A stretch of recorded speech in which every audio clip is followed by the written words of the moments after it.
Breaking news చూస్తున్నాం. బంగ్లాదేశ్లో ఆందోళనలు ఉధృతమవుతున్నాయి. ఇండియాలో కలుస్తామంటూ మైనార్టీలు డిమాండ్ చేస్తున్నారు. బంగ్లాదేశ్ చతోగ్రామ్లో మైనార్టీలు ఒక భారీ ఆందోళనలకు తెరతీశాయి. మైనార్టీ హిందువులు బుద్ధిస్టులపై ఇస్లామిక్ గ్రూపుల దాడులు పెరిగాయని, మైనార్టీలను చంపుతున్నారని, అత్యాచారాలు చేస్తున్నారంటూ నిరసన వ్యక్తం చేస్తున్నారు. కేవలం ఇండియా మాత్రమే తమకు రక్షణ ఇస్తుందంటూ భారీ ఆందోళన చేస్తున్నారు. ఆందోళన వెనక మరోవైపు భారత్ ఉందంటూ బంగ్లా ఆరోపణలు చేస్తుంది. నిరసనకారులకు ఆయుధాలు భారత్ నుంచి వస్తున్నాయంటూ కూడా బంగ్లాదేశ్ ఆరోపిస్తున్నటువంటి పరిస్థితి కనిపిస్తోంది. ఖచ్చితంగా ఇవి అబద్ధాలని మనందరికీ తెలుసు. భారతదేశం ఏ దేశానికి సంబంధించిన ఇంటర్నల్ ఇష్యూస్లోనూ జోక్యం చేసుకోదు. ఏ దేశాన్ని ఇబ్బంది పెట్టాలని కానీ, లేదంటే అక్కడేదో ఒక అస్థిరత, ఇంబ్యాలెన్స్ క్రియేట్ చేయాలని కానీ ఎప్పుడు ట్రై చేయదు. చరిత్రలో ఎప్పుడు జరగలేదు, జరగదు, ఇప్పుడు జరగట్లేదు కూడా. సో ఇది ఖచ్చితంగా అబద్ధం అని మనకు తెలుసు.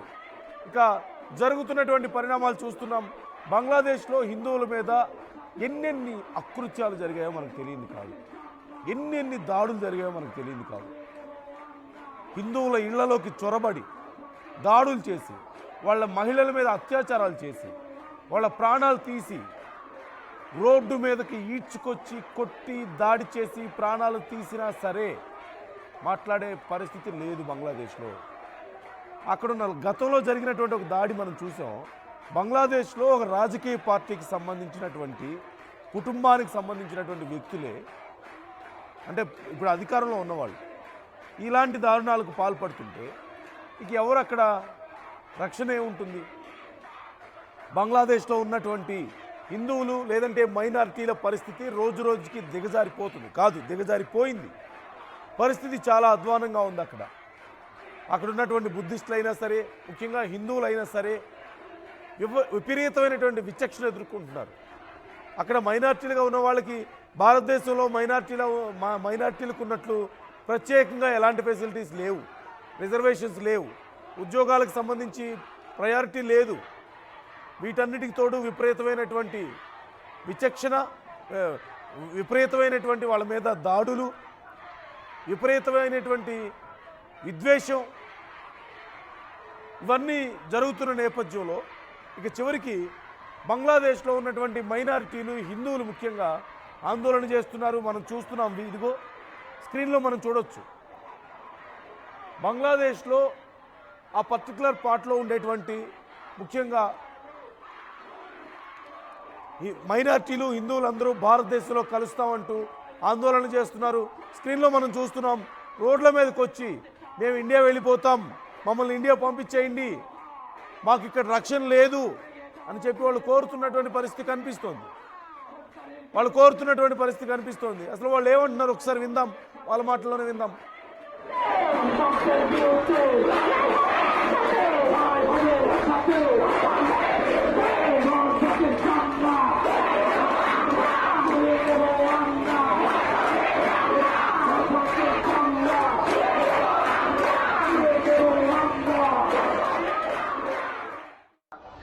ডক্টর মোহাম্মদ ইউনিসের উদ্দেশ্যে এখান থেকে আমরা আওয়াজ তুলছি যে যতক্ষণ অব্দি পার্বত্য চট্টগ্রাম ভারতের অন্তর্ভুক্ত না হয় ততক্ষণ অব্দি সেনাবাহিনী পার্বত্য অঞ্চল থেকে প্রত্যাহার করতে হবে।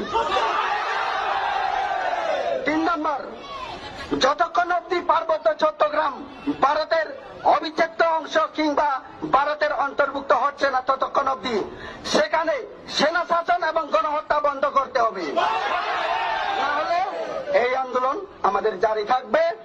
আর সেখানে যারা আমাদের ভাই বোন, আমাদের জাতি ভাই, বাংলাদেশ পার্বত্য চট্টগ্রাম, খাগড়াছড়ি, দিঘিনালা, পানছড়ি পার্বত্য এলাকাতে যত সংখ্যক আমাদের ভাই বন্ধু রয়েছে, আমি ওদের উদ্দেশ্যে আওয়াজ তুলছি এখানে আমাদের আজকের এই প্রচারতল থেকে আগামী দিন আপনারা যদি খণ্ডিত না হয়ে একত্র হয়ে যদি আপনারা কাজ করেন তাহলে আমরা আপনাদের পিছনে আসি। যদি আপনার వీధుల్లోకి వచ్చి అక్కడ ఉన్నటువంటి హిందువులు అందరూ, మైనారిటీస్ వీధుల్లోకి వచ్చి మమ్మల్ని మేము ఉండాలనుకోవట్లేదు, ఈ అకృత్యాలను మేము భరించలేము అని ఆందోళన చేయడం, ఇండియా లాంటి సేఫెస్ట్ కంట్రీగా బంగ్లాదేశ్ ఉండలేదు అంటూ చెప్తున్నటువంటి మాటలు మనం వింటున్నాం. మమ్మల్ని భారత్ పంపించేయండి, మాకు భారత్ లాంటి దేశం కావాలని అడుగుతున్నటువంటి పరిస్థితి మనకు కనిపిస్తుంది. ఇది కేవలం బంగ్లాదేశ్లో పరిస్థితి మాత్రమే కాదు. పిఓకేలో నిన్న మనం చూసాం, పాకిస్తాన్ ఆక్యుపైడ్ కాశ్మీర్లో పాక్ ఆధీనంలో ఉన్నటువంటి భారత భూభాగంలో, పాక్ బలగాలు మోహరించున్నటువంటి భారత భూభాగంలో అక్కడి ప్రజలు ఆందోళన చేస్తున్నారు. మేము భారత్లో కలిసిపోతాం, మాకు భారతదేశమే కావాలి, మాకు ఇక్కడ రక్షణ లేదు, మా ప్రాణాలకు రక్షణ లేదు, మా ఆస్తులకు రక్షణ లేదు, మాకు ఇక్కడ మనశ్శాంతి లేదు, మాకొద్దు పాకిస్తాన్, మమ్మల్ని భారత్లో కలవనివ్వండి, మేము భారత్లోనే కలిసిపోతాం అని అడుగుతున్నటువంటి తీరు మనం చూస్తున్నాం. ఇప్పుడు బంగ్లాదేశ్లో అదే పరిస్థితి మనం చూస్తున్నాం. ఇది కేవలం ఓన్లీ పాకిస్తాన్ ఆక్యుపైడ్ కాశ్మీర్లోనే కాదు, పాకిస్తాన్లో ఉన్నటువంటి హిందువుల పరిస్థితి కూడా ఇదే. పాకిస్తాన్లో ఉన్నటువంటి మైనారిటీలు కూడా ఇప్పుడు బంగ్లాదేశ్లో ఏదైతే మైనారిటీలు కోరుకుంటున్నారో, బంగ్లాదేశ్లో ఏదైతే హిందువులు కోరుకుంటున్నారో అదే కోరుకుంటున్నారు. They want to come to India, they want Indian citizenship. భారతదేశం లాంటి సురక్షితమైన దేశం వాళ్ళకి కావాలని కోరుకుంటున్నారు. భారతదేశంలో ఉన్న హక్కులు వాళ్ళకి కావాలని కోరుకుంటున్నారు. భారతదేశంలో ఉన్న అవకాశాలు అన్నిటికంటే మించి భారతదేశంలో ఉన్న శాంతి వాళ్ళకి కావాలని కోరుకుంటున్నారు. అటు బంగ్లాదేశ్లో అయినా, పాకిస్తాన్లో అయినా, పాకిస్తాన్ ఆక్యుపైడ్ కాశ్మీర్లో అయినా సరే, అక్కడున్న మైనారిటీలు ఎవరూ కూడా ఇన్ఫ్యాక్ట్ మనం మాట్లాడుకోవాలంటే పాకిస్తాన్ పౌరులు సైతం చాలామంది ఈ మధ్య కాలంలో మాకు భారతదేశం లాంటి ప్రభుత్వాలు కావాలని చెప్పి కోరుకుంటున్నారు. ఇక్కడ I'm not going to talk about parties, అది గతంలో ఉన్న కాంగ్రెస్ ఇప్పుడున్నటువంటి బీజేపీ అని నేను మాట్లాడదలుచుకోవట్లేదు. ఇంటర్నల్గా పార్టీల మధ్యలో ఏదైనా విభేదాలు ఉండొచ్చేమో, కానీ అల్టిమేట్గా we are Indians, Indian governments, Indian parties, మనకంటూ ఒక లిమిటేషన్స్ ఉన్నాయి చాలా విషయాల్లో. సో ఇక్కడ ఉన్నటువంటి వ్యవస్థలు వాళ్ళు కావాలని కోరుకుంటున్నారు. పక్క దేశం ఇంత బాగుపడుతుంటే, పక్క దేశంలో ఇన్ని ఉద్యోగాలు వస్తుంటే, పక్క దేశంలో అంత మంచిగా ప్రజలు బ్రతుకుతుంటే ఏంటి మనకు బతుకులు అని వాళ్ళు అడుగుతున్నారు అక్కడ నాయకుల్ని. ఇంకెన్ని రోజులు భారతదేశాన్ని శత్రువుగా చూపిస్తారు, ఇంకెన్ని రోజులు భారతీయుల మీద యుద్ధాలు చేస్తున్నామంటూ డబ్బులు తగలేస్తారు, ఇంకెన్ని రోజులు మా ప్రాణాలు పోవాలి, ఇంకెన్ని రోజులు మా మహిళల మానాలు పోవాలి అంటూ వాళ్ళు ఆందోళన వ్యక్తం చేస్తున్నారు. They are no more ready to tolerate. వాళ్ళు భరించడానికి సిద్ధంగా లేరు, తెగిస్తున్నారు, ఎంతకైనా సిద్ధం అంటున్నారు. పాకిస్తాన్లో అతి త్వరలో అంతర్యుద్ధం ప్రారంభమయ్యే పరిస్థితులు కనిపిస్తున్నాయి. సింపుల్, మొన్న మనం నేపాల్లో చూసాం. అలాంటి పరిస్థితులు రేపో మాపో పాకిస్తాన్లో వస్తాయి, రేపో మాపో బంగ్లాదేశ్లో వస్తాయి. పీవేకోలో ఆల్రెడీ వచ్చింది. నాయకులు తమ స్వార్థ రాజకీయాలు చేసుకుంటూ, డబ్బులు తింటూ, దోచుకుంటూ ప్రజలు ఆకలితో అలమటిస్తుంటే, ప్రజలు ఉద్యోగాలు లేక రోడ్ల మీద తిరుగుతుంటే, కుటుంబాలు రోడ్లు పడుతుంటే, వైద్యం లేక ప్రాణాలు పోతుంటే, ప్రజల ప్రాణాలు, మైనారిటీలకు రక్షణ లేకపోతే నాయకులు మాత్రం కోట్లు దండుకొని విలాసాలు చేసుకుంటూ, దేశాల వెంట తిరుగుతూ, వాళ్ళ పిల్లలు విదేశాల్లో చదువుకుంటూ అక్కడ ఎంజాయ్ చేస్తుంటే నేపాల్ లాంటి పరిస్థితులే వస్తాయి. పాకిస్తాన్లో అదే పరిస్థితి కనిపిస్తోంది, బంగ్లాదేశ్లో అదే పరిస్థితి కనిపిస్తోంది, పిఓకేలో అదే పరిస్థితి కనిపిస్తోంది. వాళ్ళందరూ కామన్గా అడిగేది ఒక్కటే, భారతదేశం లాంటి దేశం మాకు కావాలి, మమ్మల్ని లేదంటే భారతదేశానికి పంపించేయండి అని వాళ్ళు అడుగుతున్నారు. ఏ హక్కు ఉంది భారతదేశం మీద విమర్శలు చేయడానికి పాకిస్తాన్ నాయకులకైనా సరే? ఇప్పుడు పాకిస్తాన్ క్రికెటర్స్ పరిస్థితి ఏంటో మనం చూస్తున్నాం. అక్కడికి వెళ్తే చెప్పులతో కొట్టడానికి రెడీ అయ్యారు వాళ్ళని. ఆట ఓడిపోయినందుకు కాదు అది. ఇక్కడికి వచ్చి పిచ్చి పనులు చేసి క్రికెట్ ఆడడానికి వచ్చి పిచ్చి పనులు చేసి పిచ్చి వాగుడు వాగి వాళ్ళ పరువు తీసినందుకు, భారతీయుల్ని రెచ్చగొట్టినందుకు పాకిస్తాన్లో ఉన్నటువంటి అభిమానులు వాళ్ళని అక్కడ కొట్టడానికి రెడీ అవుతున్నారు.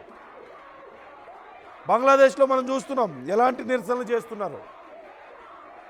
సో ఖచ్చితంగా పరిస్థితి చుట్టూ ఉన్నటువంటి పరిస్థితి మనం ఒకసారి చూడొచ్చు. పాకిస్తాన్లో, బంగ్లాదేశ్లో, మొన్న మధ్య శ్రీలంకలో.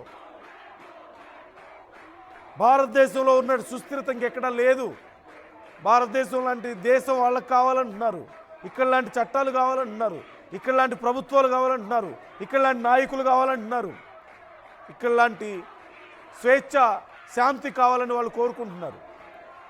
అదిగో పీఓకేలో మనం ఆందోళన చూస్తున్నాం. మాకు పీఓకే పాకిస్తాన్ ఆర్మీ వద్దు, పాకిస్తాన్ ప్రభుత్వాలు వద్దు, మాకు ఇండియన్ గవర్నమెంట్స్ లాంటి గవర్నమెంట్స్ కావాలి, మమ్మల్ని ఇండియాలో కలవనివ్వండి అంటూ. మరోవైపు బంగ్లాదేశ్లో ఆందోళన మనం చూస్తున్నాం. రెండు చోట్ల ఒకటే ప్రాబ్లం, హిందువులకు రక్షణ లేకపోవడం, మైనార్టీల మీద దాడులు. సో ఈ అంశాలకు సంబంధించి అసలు మీరేమనుకుంటున్నారు? మీ అభిప్రాయాలు కూడా మాతో షేర్ చేసుకునే ప్రయత్నం చేయండి, కామెంట్ చేయండి. అటు బంగ్లాదేశ్లోను, పీఓకేలోను, పాకిస్తాన్లో కూడా జరుగుతున్నటువంటి పరిణామాలు చూస్తే ఏమర్థం అవుతుంది మీకు? ఇండియాని మించిన సేఫెస్ట్ కంట్రీ ఇంకోటి ఉందా? ముఖ్యంగా హిందువులకి బయట దేశాల్లో రక్షణ తక్కువైందనడానికి ఇది ఒక నిదర్శనం కాదా?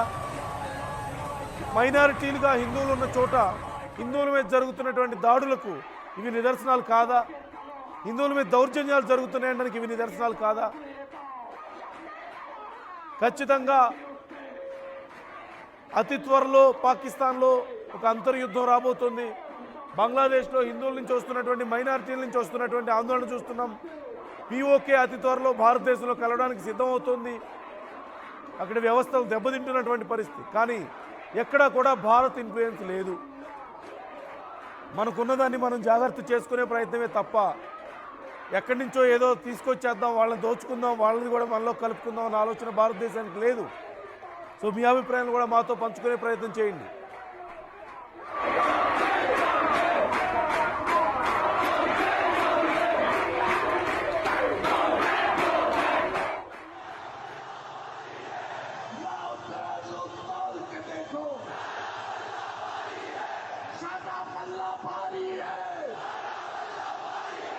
सादा पल्ला भारी है